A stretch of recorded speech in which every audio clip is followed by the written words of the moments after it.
अस्सलामुअलैकुम everyone, welcome to my channel easy and mini. कैसे हैं आप सब लोग? आई होप कि आप सब लोग बिल्कुल ठीक ठाक होंगे। व्यूवर्स, आज मैं आप सबके साथ जो रेसिपी शेयर करने जा रही हूँ वो बहुत ही डिफरेंट और बहुत ही खूबसूरत है देखने में। वो है पोटली चाट। तो पोटली चाट बनाने के लिए सबसे पहले हम इसकी डो तैयार करेंगे। तो आइए रेसिपी की तरफ चलते हैं। बिस्मिल्लाहिर्रहमानिर्रहीम। डो बनाने के लिए 2 कप मैंने मैदा लिया है। हाफ़ टी स्पून इसमें नमक जाएगा। 2 टेबलस्पून ऑयल यूज़ करेंगे हम इसमें, और 1/4 टीस्पून अजवाइन।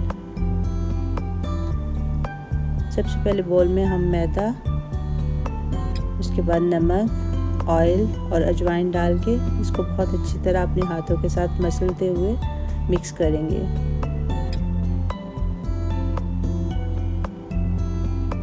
और जब मैदा आपका इस पोजीशन में आ जाए कि आप इस तरह पकड़ें और एक मुट्ठी बन जाए, तो इसमें हम थोड़ा थोड़ा पानी ऐड करते हुए इसको गूंद लेंगे और इसकी एक थोड़ी हार्ड सी डो बना लेंगे।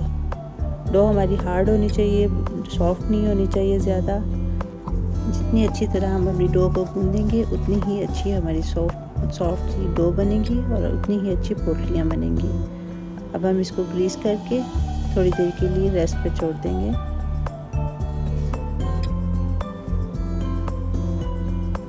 जितनी देर हमारी डो सेट हो रही है उतनी देर में हम अपनी चाट को तैयार कर लेंगे। चाट तैयार करने के लिए मैंने 1 कप ब्लैक चने लिए थे, उनको बहुत अच्छी तरह मैंने बॉईल कर लिया था। वो ऐड कर दूंगी मैं बाउल में। 1 कप बॉयल आलू जो कि बहुत ही बारीक क्यूब्स में कटे हुए हैं। 1 छोटे साइज़ का प्याज लेके इसको बारीक बारीक काट लिया है। 1 टमाटर काट के उसको भी ऐड कर दिया है, और 2 से 3 ग्रीन चिलीज़। इसके बाद हाफ़ टी स्पून इसमें मैं ग्रीन चटनी ऐड करूँगी, और तकरीबन हाफ़ टी स्पून नमक, और 1 टीस्पून भर के चाट मसाला इसमें ऐड करूँगी। आप अगर ज़्यादा स्पाइसी खाना चाहते हैं तो चाट मसाला और ऐड कर लें। और तकरीबन 2 से 3 टेबलस्पून इमली की चटनी इसमें ऐड करेंगे हम।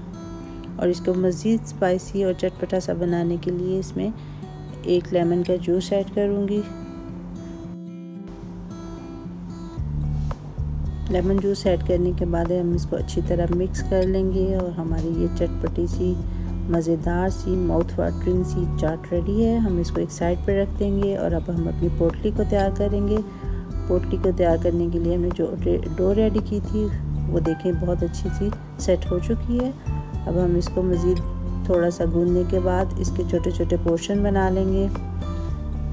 पोर्शन हमें बहुत छोटे साइज़ में बनाने हैं। और इसके बाद हम इसको अपनी रोलिंग पिन की मदद से रोल करते हुए गोल सी छोटी सी रोटी बना लेंगे।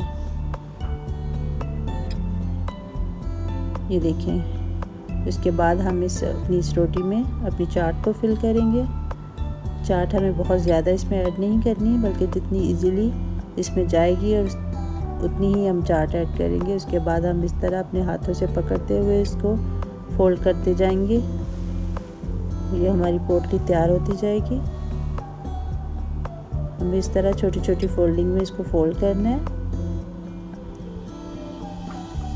और सबसे लास्ट पे हम इसको बहुत अच्छी तरह नीचे से पकड़ के प्रेस कर देंगे ताकि पोटली का जो है वो बिल्कुल सील हो जाए और चाट बाहर मत आए। उसके बाद ये एक छोटी सी हमने स्ट्रिप तैयार की है, उसको हम उसको पोटली के ऊपर रैप कर देंगे, और जो देखने में खूबसूरत लगेगी। और ये देखिए कितनी प्यारी सी खूबसूरत सी छोटी सी पोटली तैयार हो गई है। अब इसी तरह हम बाकी पोटलियाँ भी तैयार कर लेंगे। ये देखिए कितनी अच्छी लग रही है। और इसकी फ्राइंग के लिए हमें ऑयल को मीडियम फ्लेम पे गरम करना है। उसके बाद हम पोटलियों को इसके अंदर डालते रहेंगे, और इस तरह घी ऑयल को ऊपर फेंकते हुए हम इसको फ्राई कर लेंगे। और जब ये गोल्डन ब्राउन और क्रिस्पी सी हो जाएंगी तो हम इनको बाहर निकाल लेंगे। और ये हमारी पोटलियाँ रेडी हो चुकी हैं। अब हम इसको काट के दिखाते हैं। ये देखिए कितनी क्रिस्पी सी मज़ेदार सी माउथ वाटरिंग हमारी पोटली चाट रेडी है। आप ज़रूर इसको ट्राई कीजिएगा। आप किसी भी दावत या पार्टी में इसको ज़रूर रखिएगा, बहुत अच्छी लगती हैं देखने में। आई होप आपको आज की रेसिपी अच्छी लगी होगी। इंशाल्लाह फिर मिलेंगे किसी और रेसिपी के साथ। तब तक के लिए अल्लाह हाफ़िज़।